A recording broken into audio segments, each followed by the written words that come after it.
Hey guys, Alan from AK Badminton, just doing a video on how to string a racket. Just going over a few things, what I use, my toolkit. I have a box of grommets I get from Alpha Racket Sports. I normally go with the B1s and the B5s, those are my most commonly used ones. B3s every once in a while, but the B5s sit really tight, so I like to use those for the shared holes. B1s for the single pass holes. And this is just basically a fishing tool box thingy you can get at Walmart or any sporting goods store. Maybe like $3. My tools I like to use really cheap cutters. $4 at Fry's. Pliers. Some bent needle nose pliers. I like these a lot. Awl, regular awl. And the grommet grinder really saves time on pulling grommets out. And then starting clamp in case I'm short, which I normally come up short almost 90% of the time because I'm always trying to save strength. First thing I do when I string a racket is I do a racket inspection, look over the grommets. I usually use my fingers to go over the frame to feel if there's any cracks or anything that I need to look out for.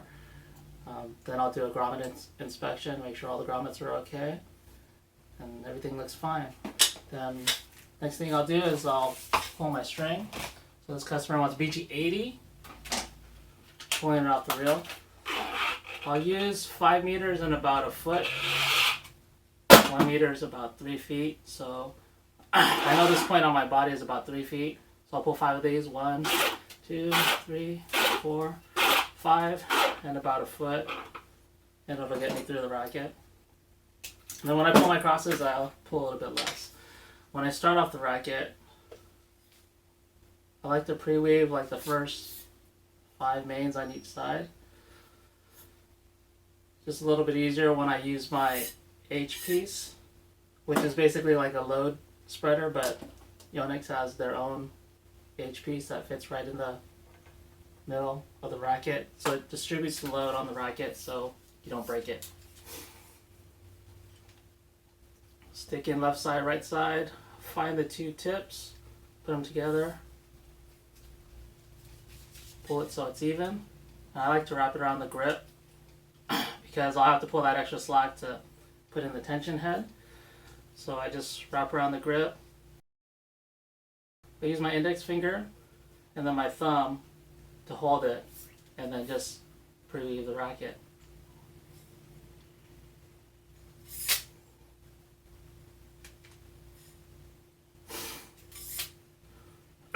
I do this because it kind of helps me gauge if I'm going to be short or not.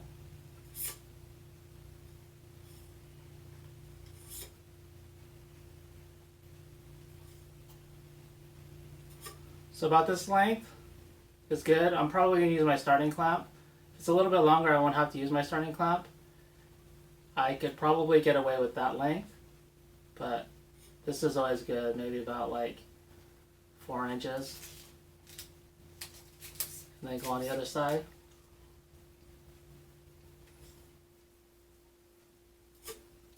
And if they're both the same length, then I know I'm pretty even.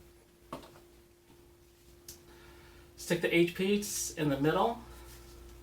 I always like to go logo up. Mount the frame. And with this machine, I like to put the shared holes right above and below the C pieces. So if I have to work with these holes, I have room to work with them. If I have it mounted too low, then it's a little bit harder to work with those holes in case the string gets kind of jammed up in there. Stretch the racket out a little bit, lock the pieces, and just make sure, hand tight a little bit.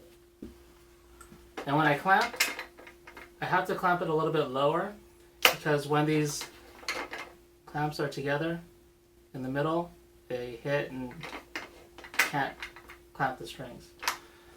You always want to clamp as high as possible. So I will hold the clamp up, check the tension, make sure it's the right tension that the customer wanted. pull,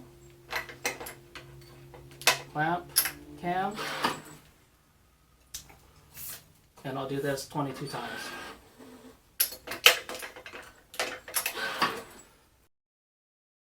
Whenever I release the cams or the clamp, I like to make sure that it's already hit the desired tension before I release the clamp. If I release it too early, you get a little bit of slack into the strings, so it's not actually pulling the correct tension that you want. It's kind of like pre-stretching it.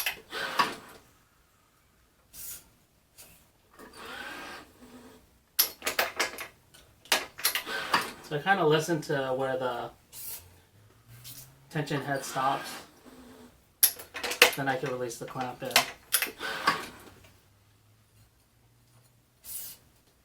Clamp it again.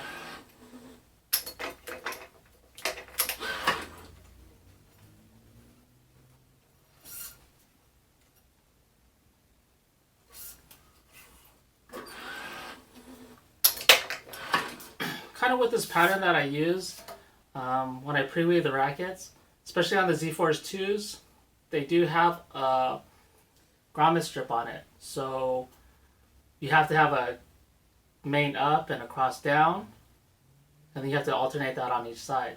So what I like to do, I actually have a sticker on my machine because I know which side is going to be up and which side is going to be down. From this point, I could, when I get to the top over here, with looking at the frame and the head on my right side, I like to go under, under, over, and my left side over, over, under. So as I'm tightening the grommet strip on my mains, on my right side it'll sit under, and on my left side it'll sit over.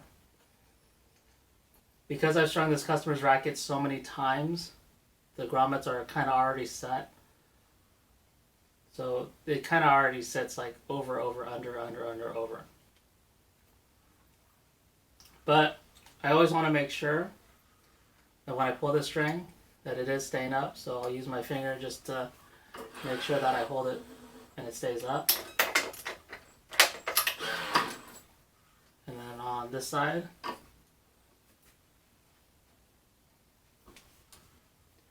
make sure it's down, push it down, stays down.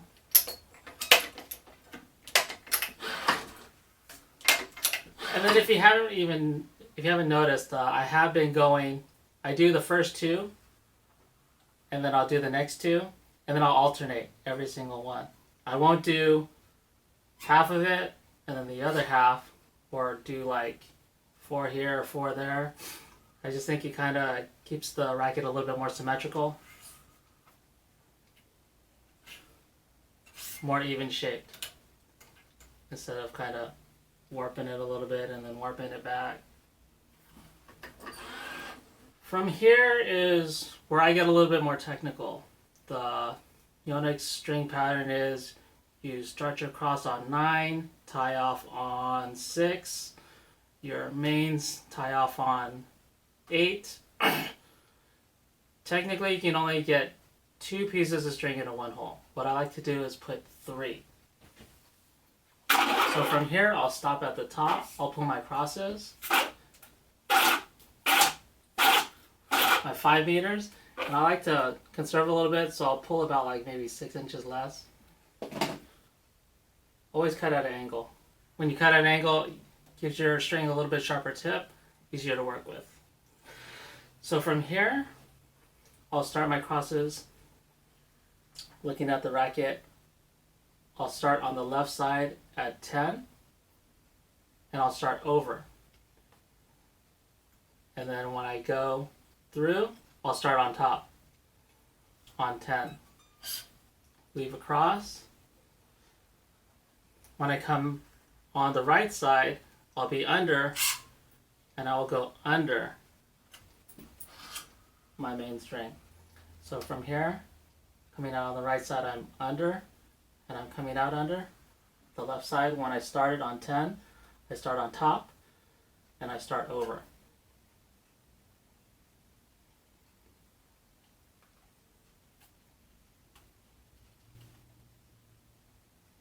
From 10, I'll go back down to 9.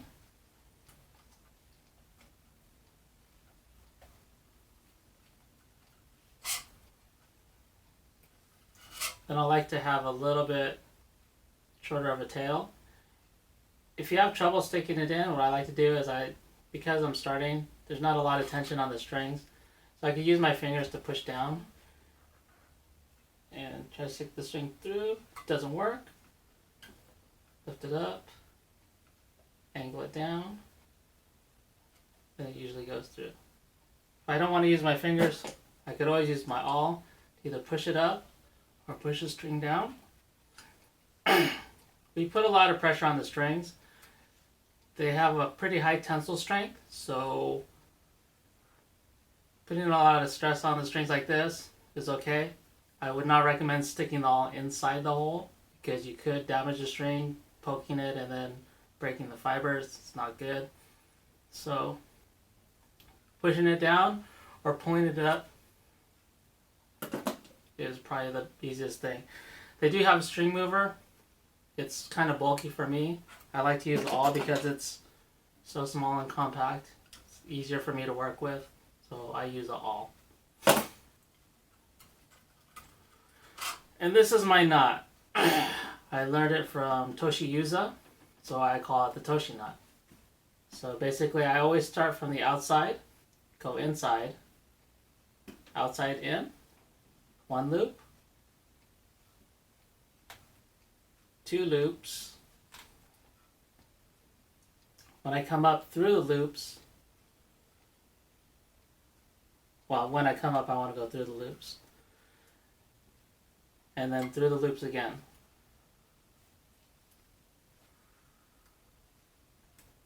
I want to make sure that my front loop is sitting behind, or my front loop is sitting in front and my second loop is sitting behind. Pull on the third loop, and then the loops will sit. Pull on the tail, and then pull on the other cross to lock it, and it'll sit. It basically sits without any problems. When I'm pulling at 32, it sits fine. I don't have any problems with it. When I finish off on my mains, I always want to come up on both sides. And then if you notice on the side of the racket, my right side, under, under, over.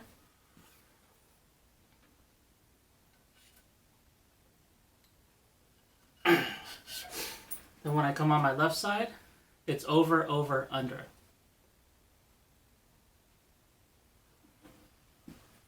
Because my string is short, it won't fit in the tension head. I have to go to my trusty starting clamp. Use it as an extension.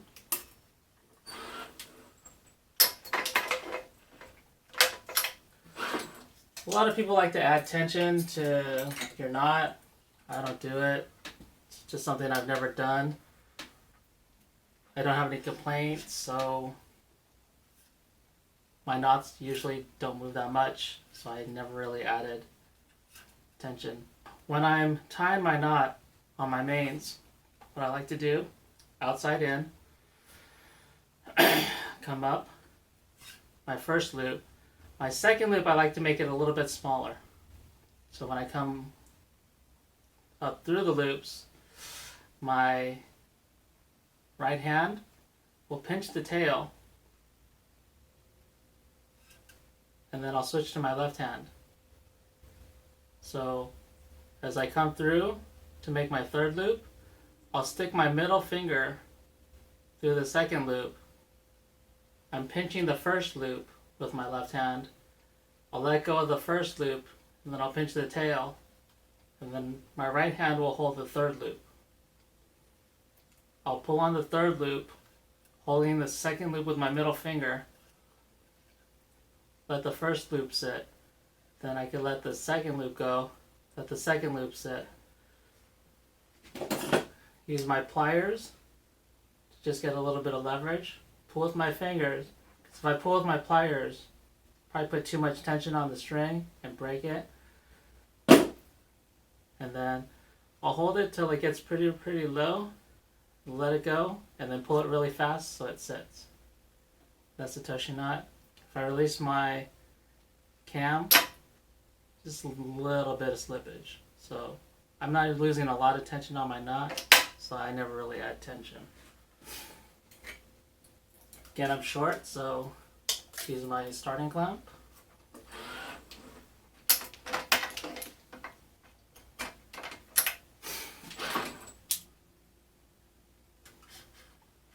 I think I switch it up on the right side. Outside in. Second loop.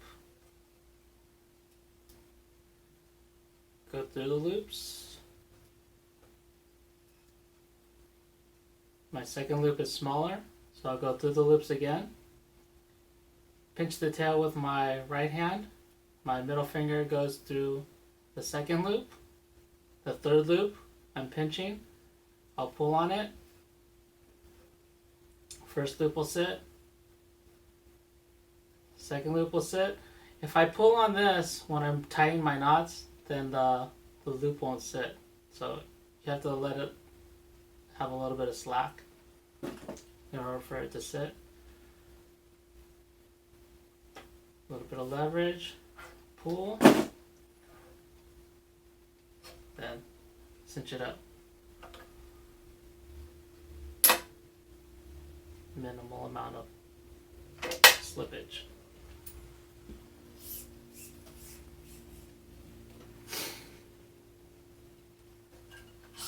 I like to pre-weave my mains until I get to the shared hole.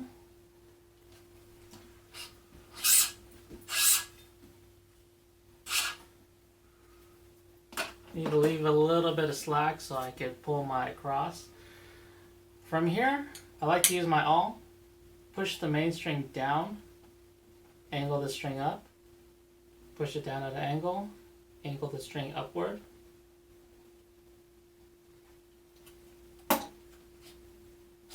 And when I come out through my cross, everything above from where I started, I just like to put everything up.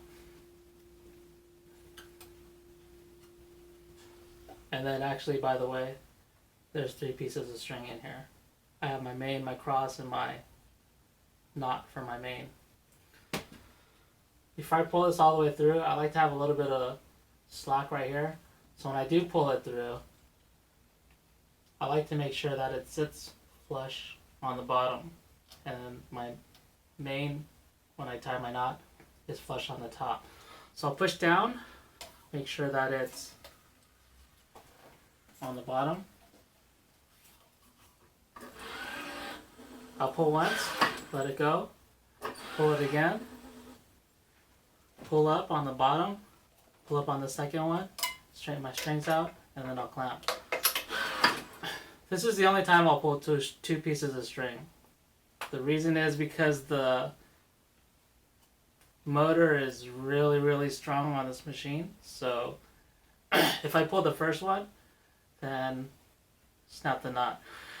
I could technically put a starting clamp down here, put tension in this first cross, and then come back and pull this and then tie a knot. But when you have to do like a lot of rackets, it's time consuming and I'm lazy. Whenever you pull string through, always kind of push it up and down so you don't put a lot of friction into the, when you're pulling into the main strings, and then you burn it and then causes premature damage to the strings. So when I pull, I like to push down on the strings, put the tension in, let it go. It pretty much sits straight. Clamp, lock my clamp. I know everything's right, so if you're a beginning stringer, I wouldn't cut the tails. Just because if you do mess up, you can go back and take them out. But what I like to do is I like to put my cutters kind of straight with the frame. Cut the string. This is probably your most time-consuming part. Always push down on the string so when you release them, they come out straight. If you don't, then it kind of rainbows out and it looks messy. And then you're not getting accurate tension in the strings. Always push up and down to reduce the friction across the strings. I use my left hand on the bottom. I use my middle finger, and then on the top I use my index finger. Push forward, and then push down, push up, forward, down. I usually push down, I think, with my finger, and then my middle finger's doing most of the work on the bottom, pushing forward and up. That's always kind of down. My middle finger's kind of always touching the main strings.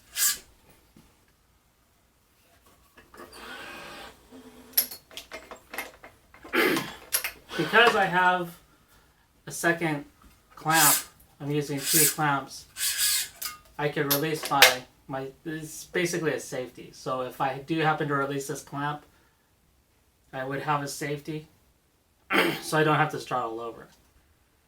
But I can release it early because I already have a clamp locked holding the tension of the other string.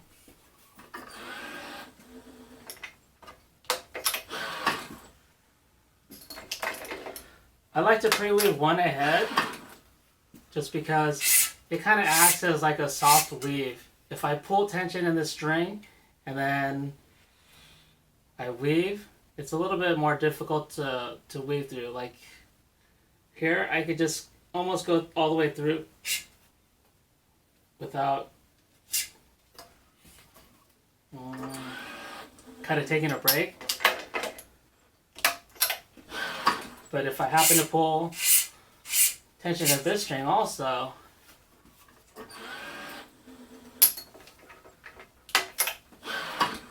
and then I weave, it kind of acts as a hard weave, and plus the clamp is close to the string, so it's a little harder to work with right here. So because it's a harder weave, I have to pull a little slack, start all over. It's just a little bit more difficult to kind of work with. So from here, because the clamp is lower, I have a little bit more room to work with. It's a little bit easier, and I can kind of glide through all the mains.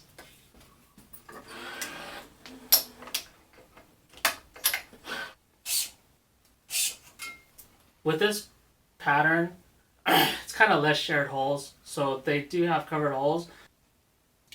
Because of the grommet strip, it pushes when you actually have to get through a crossover here, it's easy because it's up and down.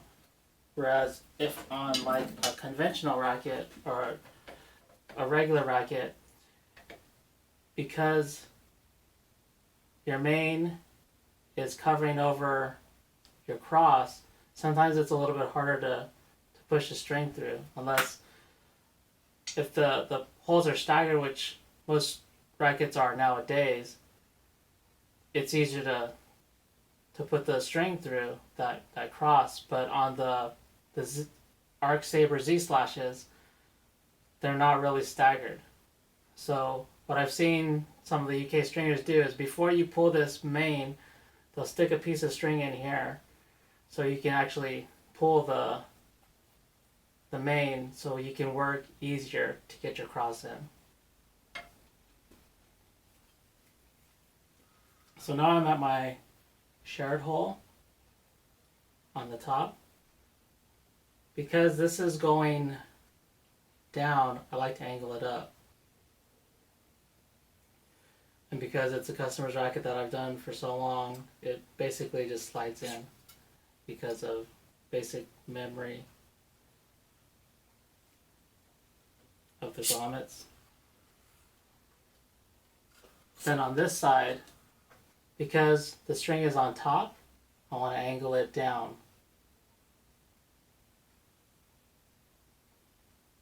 And if that doesn't work, then I try to get my pliers.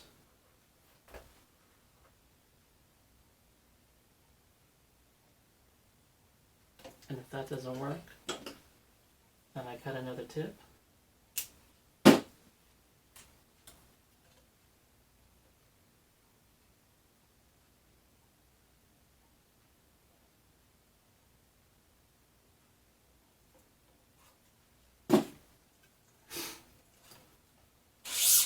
So because my main string is on top, my cross will come underneath, angling downwards, and it'll go into the next hole.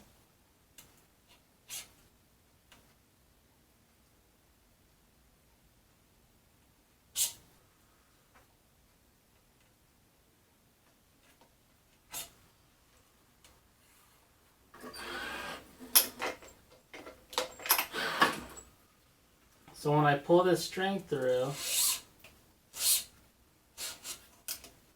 it's going to lay flat when I pull tension into it.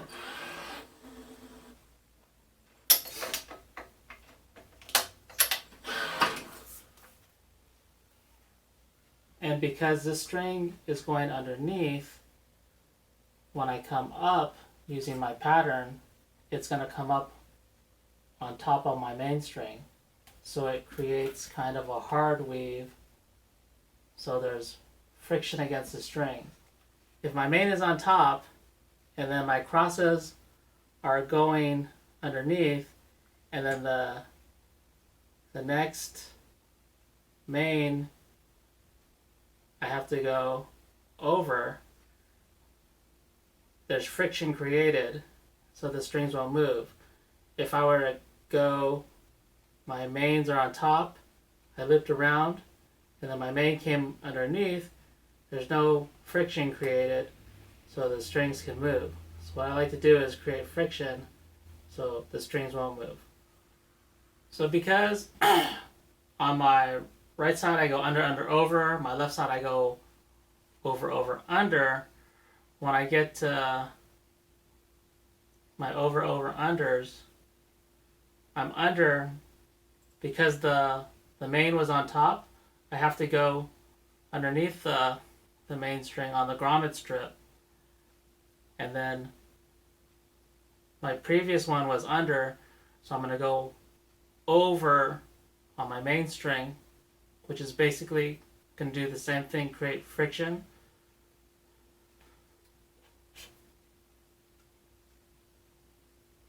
So I'm underneath on my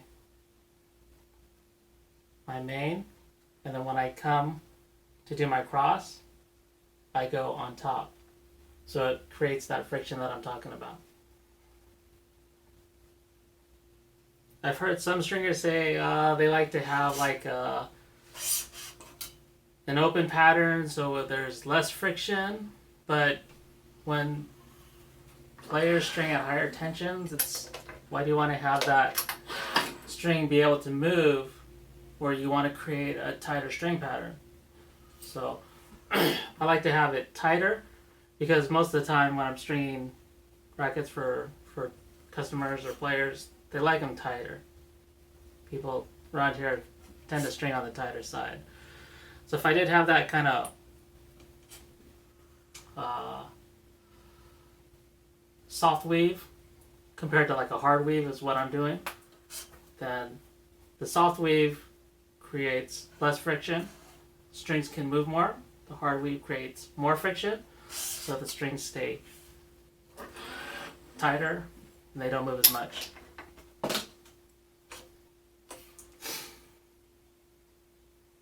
So with my dot, always start on the outside, come back in.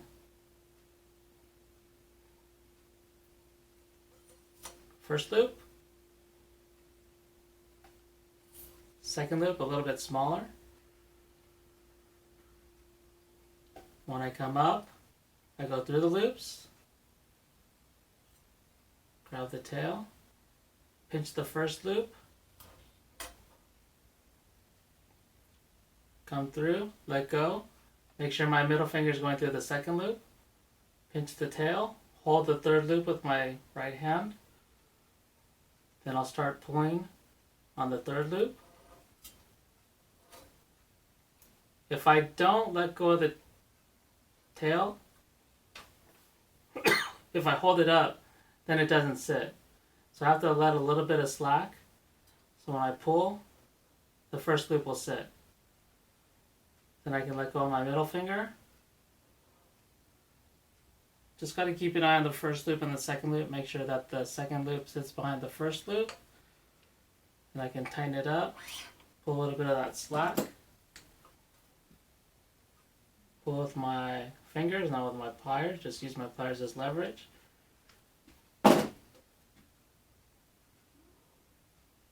Let it go. Pull it really fast so it sits. That's my knot. And when I release, minimal amount of slippage. That's why I don't really add tension to my knots. Cut flush with the frame. Release. I've seen people use all the like straighten out the strings. It's not really good. What I like to do is I just like to pinch it. Rest the butt cap on my thigh. Just push down. Turn it around. Push down. And then my thumb, just run it through the middle. And the strings look pretty straight to me. And that's Stringing a Badminton Racket by AK. Thanks for watching. This is Alan signing off. My intro to Stringing 101. Leave any comments. I'll try to get back to you as fast as I can. And that's me stringing. Thanks T for watching and everybody else in the world. Peace. Love ya.